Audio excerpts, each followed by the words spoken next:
मेरे YouTube channel My Life My Way में आपका फिर से स्वागत है। आज हम सीटेट के कुछ और प्रश्नों को यहाँ सॉल्व करते हैं जो 2020 में होने वाले सीटेट के परीक्षा के लिए काफ़ी इम्पोर्टेंट हैं। तो आप इसे ध्यान से देखें, ये आपके लिए काफ़ी महत्वपूर्ण होंगे। हम देखते हैं इन प्रश्नों को। ये कुल 23 प्रश्न उत्तर हैं।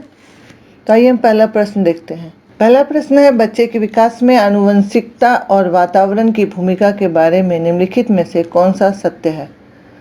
पहला ऑप्शन हम देखते हैं, आनुवंशिकता और वातावरण दोनों एक बच्चे के विकास में 50-50% योगदान रखते हैं।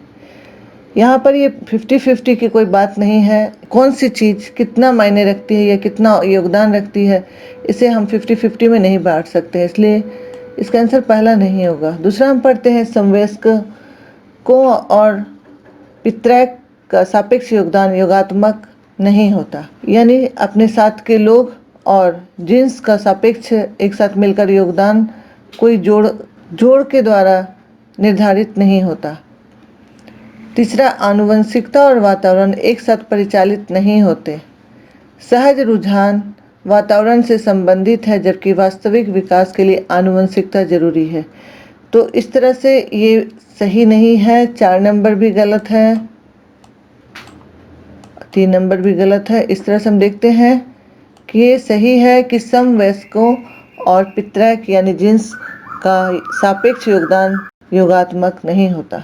दूसरा प्रश्न हम देखते हैं, व्यक्तित्व विकास में डैश एक महत्वपूर्ण भूमिका का निर्वाह करता है। ऑप्शन पढ़ते हैं, आनुवंशिकता, वातावरण, आनुवंशिकता और वातावरण का मिश्रण और परीक्षाओं की संख्या। तो इसमें आनुवंशिकता और वातावरण का मिश्रण व्यक्तित्व के विकास में एक महत्वपूर्ण भूमिका निभाता है। सिर्फ आनुवंशिकता या सिर्फ वातावरण हम इसको नहीं बोल सकते हैं कि इसकी भूमिका हम होती है, बल्कि दोनों का मिश्रण जो होता है उसकी भूमिका होती है। निम्नलिखित में से कौन सा मुख्य रूप से आनुवंशिकता संबंधी कारक है। ऑप्शन हम पढ़ते हैं, आँखों का रंग, सामाजिक गतिविधियों में भागीदारिता, समकक्ष व्यक्तियों के समूह के प्रति अभिवृत्ति, चिंतन पैटर्न। तो आनुवंशिकता से जो संबंधित है वह है आँखों का रंग, ना कि सामाजिक गतिविधियों में भागीदारिता, समकक्ष व्यक्तियों के समूह के प्रति अभिवृत्ति और चिंतन पैटर्न। ये तीनों नहीं होगा। अगला हम देखते हैं 4 नंबर, निम्नलिखित में से डैश के अतिरिक्त सभी वातावरणीय कारक विकास को आकार देते हैं। ऑप्शन पढ़ते हैं, पौष्टिकता की गुणवत्ता, संस्कृति, शिक्षा की गुणात्मकता, शारीरिक गठन। तो इसमें हमें यह देखना है कि निम्नलिखित में से के अतिरिक्त यानी इसे छोड़कर सभी वातावरणीय कारक विकास को आकार देते हैं। तो एक जो है इसे छोड़ना है, तो पौष्टिकता की गुणवत्ता, संस्कृति, शिक्षा की गुणात्मकता, इसमें होगा शारीरिक गठन के अतिरिक्त सभी वातावरणीय कारक विकास को आकार देते हैं। अगला देखते हैं 5 नंबर, आनुवंशिकता को डैश सामाजिक संरचना माना जाता है। तो आनुवंशिकता को किस तरह की सामाजिक संरचना माना जाता है उसे हम देखते हैं। ऑप्शंस पढ़ते हैं, गौण, गत्यात्मक, स्थिर, प्राथमिक। तो ये स्थिर सामाजिक संरचना इसे माना जाता है। आनुवंशिकता में समाज की स्थिर भूमिका है, यानी इससे सामाजिकता में कोई किसी तरह का परिवर्तन नहीं होता है, इसलिए स्थिर इसकी भूमिका होती है। हम ये भी देख रहे हैं कि ये सारे प्रश्न जो हम देख रहे हैं ये पहले पूछे जा चुके हैं। इस तरह से ये सारे प्रश्न बहुत महत्वपूर्ण हैं, इसलिए इसे बार बार देखना हमें ज़रूरी होता है, क्योंकि ये हमें याद हो जाए और ये इम्पोर्टेंट प्रश्न बार बार दोहराए जाएंगे। तो अगला प्रश्न हम देखते हैं, मानव व्यक्तित्व परिणाम है। ऑप्शंस पढ़ते हैं, केवल आनुवंशिकता का, पालन पोषण और शिक्षा का, आनुवंशिकता और वातावरण की अंतःक्रिया का, केवल वातावरण का। तो मानव व्यक्तित्व किस चीज़ का परिणाम है। तो मानव का व्यक्तित्व परिणाम होता है आनुवंशिकता और वातावरण की अंतःक्रिया का, यानी आनुवंशिकता और वातावरण दोनों महत्वपूर्ण भूमिका निभाते हैं किसी भी व्यक्ति के व्यक्तित्व को निर्धारित करने में। अगला हम देखते हैं 7 नंबर, माता पिता से संतानों को प्राप्त होने वाले गुणों को कहते हैं वंश, वंशानुक्रम, वातावरण इनमें से कोई नहीं। तो माता पिता से संतानों को प्राप्त होने वाले गुणों को कहते हैं वंशानुक्रम। अगला देखते हैं 8 नंबर, निम्नलिखित में से कौन सा किसी बच्चे पर आनुवंशिकता का प्रभाव है? ऑप्शन पढ़ते, विशिष्ट शारीरिक लक्षण, विशिष्ट बुद्धि, विशिष्ट चरित्र। बच्चे पर आनुवंशिकता का प्रभाव शारीरिक लक्षण से होता है, विशिष्ट बुद्धि से भी होता है और विशिष्ट चरित्र से भी होता है। यह आनुवंशिकता से प्रभावित हो सकता है ये तीनों चीज़ें, इसलिए इसका आंसर ये सभी होगा। 4 नंबर। अगला हम देखते हैं 9 नंबर। आपकी कक्षा का एक छात्र बुद्धि से बहुत श्रेष्ठ है लेकिन शरीर से काफ़ी कमज़ोर है। आप उसके पिता से मिलते हैं तथा देखते हैं कि उसके पिता भी बुद्धि से तो श्रेष्ठ हैं किंतु शरीर से काफ़ी कमज़ोर। आपके अनुसार इसका कारण हो सकता है? ऑप्शन हम पढ़ते हैं, पौष्टिक भोजन का अभाव, पिछले कई वर्षों की बीमारी, आनुवंशिकता का प्रभाव, उपरोक्त में से कोई नहीं। यह आनुवंशिकता के कारण हो सकता है। शारीरिक गठन आनुवंशिकता से प्रभावित होता है, इसलिए इसका आंसर 3 नंबर है। हम देखते हैं 10 नंबर। आनुवंशिकता तथा वातावरण परस्पर है, निर्भर हैं, पूरक हैं या सहयोगी हैं?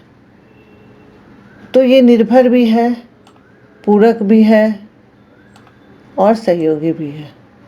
आनुवंशिकता और वातावरण आपस में एक दूसरे के पूरक भी हैं, आपस में एक दूसरे पर निर्भर भी हैं और एक दूसरे के सहयोगी भी हैं। आंसर इसका होगा 4 नंबर। हम अगला देखते हैं 11 नंबर प्रश्न। आपकी कक्षा का एक छात्र कक्षा में रोज अनुशासनहीनता करता है। आप इस समस्या के समाधान हेतु निम्न में से क्या उपाय अपनाएंगे? ऑप्शन पढ़ते, उसके वंशानुक्रम तथा वातावरण का पता लगाकर उसको सही दिशा में मार्गदर्शन करेंगे। छात्र को रोज पीटेंगे जब तक कि वह कक्षा में अनुशासनहीनता का करना नहीं छोड़ देता। स्कूल से उसका नाम काटने के लिए कहेंगे प्रधानाचार्य को। उसको इलाज के लिए किसी अच्छे मनोचिकित्सक के पास ले जाएंगे। ये तीनों नहीं है, इसका आंसर है 1 नंबर। उसके वंशानुक्रम तथा वातावरण का पता लगाना जरूरी है। ये बच्चे के व्यवहार को निर्धारित करने में काफ़ी भूमिका निभाता है। अगला हम देखते हैं 12 नंबर। बालक क्या है, उसकी क्षमता क्या है, उसका पर्याप्त विकास क्यों नहीं हो रहा है आदि प्रश्न के उत्तरदायी तत्व है। ऑप्शन हम पढ़ते हैं, वंशानुक्रम, वातावरण।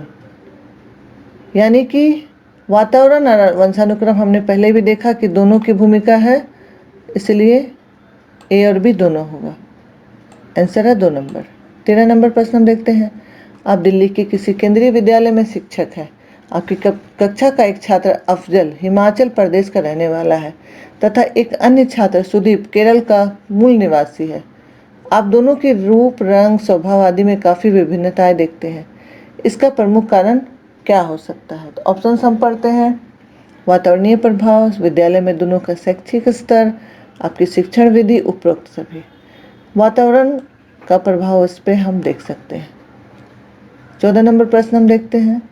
प्रत्येक छात्र स्वयं में विभिन्न है, इस तथ्य का मुख्य कारण क्या है? भौतिक वातावरण, सामाजिक वातावरण और वंशानुक्रम। हर कोई एक दूसरे से अलग है, तो इसमें भूमिका जो जिसकी होती है विभिन्नता में, वो है भौतिक वातावरण, सामाजिक वातावरण और वंशानुक्रम। इस तीनों चीज़ों की भूमिका होती है, इसलिए इसका आंसर है ये सभी।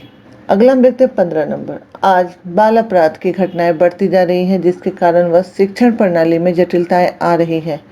आपके अनुसार इसका प्रमुख कारण क्या है? दूषित वंशानुक्रम, दूषित सामाजिक वातावरण, दूषित परिवेश। ये तीनों चीज़ों के कारण आज की घटनाएं जो है वो घट रही हैं जो बाल अपराध से संबंधित है, इसीलिए ये सभी जिम्मेवार हैं। हम 16 नंबर प्रश्न देखते हैं। बच्चे की आनुवंशिकता द्वारा निर्धारित सीमाओं के भीतर सर्वोत्तम संभावित विकास के लिए एक शिक्षक को क्या करना चाहिए? उसे बालक के परिवेश में सुधार करना चाहिए, उसे बालक को अधिक से अधिक पुस्तक पढ़ने की सलाह देनी चाहिए, उसे खेलकूद में अधिक से अधिक भाग लेने की सलाह देनी चाहिए, उसे विकास के लिए प्रेरित करना चाहिए। तो बच्चे की आनुवंशिकता द्वारा निर्धारित सीमाओं के भीतर सर्वोत्तम संभावित विकास के लिए एक शिक्षक को उसके परिवेश में सुधार करना चाहिए, क्योंकि आनुवंशिकता के साथ साथ परिवेश भी व्यवहार को निर्धारित करने में और बनाने में काफ़ी भूमिका निभाता है, इसलिए इसका ऑप्शन 1 सही उत्तर होगा। हम देखते हैं 17 नंबर। निम्नलिखित में से किस प्रकार के विकास पर आनुवंशिकता एवं वातावरण का प्रभाव पड़ता है? सामाजिक विकास, संवेगात्मक विकास, मानसिक विकास, शारीरिक विकास। तो आनुवंशिकता और वातावरण का प्रभाव, पहले हम एक एक करके अगर देखें तो आनुवंशिकता और वातावरण का प्रभाव सामाजिक विकास पर पड़ता है या नहीं, तो यह पड़ता है। संवेगात्मक विकास पर पड़ता है या नहीं, तो यहाँ भी यह पड़ता है। मानसिक विकास पर पड़ता है या नहीं, ये भी पड़ता है। शारीरिक विकास पर पड़ता है या नहीं, तो ये भी पड़ता है। तो इसका आंसर है ये 4 नंबर, ये सभी। 18 नंबर प्रश्न हम देखते हैं। किसी बालक का शारीरिक लक्षण प्रभावित होता है केवल पिता के डीएनए से, केवल माता के डीएनए से, माता एवं पिता दोनों के डीएनए से, न तो माता न तो पिता के डीएनए से। तो इसका आंसर होगा माता और पिता दोनों के डीएनए से प्रभावित होता है। 19 नंबर देखते हैं। बालक के संपूर्ण व्यवहार की सृष्टि डैश और डैश की अंतःक्रिया द्वारा होती है। माता पिता के व्यवहार, उसके मित्रों भाई बहनों के व्यवहार, उसके शिक्षकों अभिभावकों के व्यवहार, आनुवंशिकता और वातावरण। तो इसका आंसर होगा ये 4 नंबर, आनुवंशिकता और वातावरण। हम 20 नंबर प्रश्न देखते हैं। बच्चे के विकास में उसके परिवेश का जो प्रभाव उस पर पड़ता है उसे हम डैश कहते हैं। पालन पोषण, सामाजिक विकास, संवेगात्मक विकास, परिवेश के लाभ। तो बच्चे के विकास में उसके परिवेश का जो प्रभाव उस पर पड़ता है उसे हम पालन और पोषण कहते हैं। 21 नंबर देखते हैं। परिवेश के प्रभाव मानव के डैश और डैश दोनों चरणों में बहुत ही महत्वपूर्ण होती है। तो परिवेश का प्रभाव मानव के किस चीज़ में बहुत महत्वपूर्ण होती है? ऑप्शन हम पढ़ते हैं। सामाजिक, आर्थिक, समाज, विद्यालय में शिक्षा, प्रसव पूर्व, प्रसव के उपरांत, परिवार और विद्यालय में विकास। तो परिवेश का प्रभाव मानव के प्रसव पूर्व और प्रसव के उपरांत दोनों चरणों में बहुत महत्वपूर्ण होती है। 3 नंबर इसका आंसर होगा। हम देखते हैं 22 नंबर प्रश्न। बालक को जो मूल प्रवृत्तियां डैश से प्राप्त होती हैं उनका विकास डैश में होता है। तो ऑप्शन हम पढ़ते हैं। वातावरण, वंशानुक्रम, वंशानुक्रम, वातावरण, परिवार, विद्यालय, समाज, परिवार। इसका आंसर है वंशानुक्रम और वातावरण। तो ये 2 नंबर इसका आंसर है। अगला हम देखते हैं 23 नंबर। बालक के सम्यक विकास के लिए निम्नलिखित में से किसका संयोग सर्वाधिक अनिवार्य है? ऑप्शंस पढ़ते हैं। उसके विद्यालय एवं परिवार, उसके वंशानुक्रम और वातावरण, उसके परिवार एवं समाज, उसके समाज एवं राष्ट्र। तो उसके वंशानुक्रम और वातावरण। बालक के सम्यक विकास के लिए उसके वंशानुक्रम और वातावरण का संयोग सर्वाधिक जरूरी है।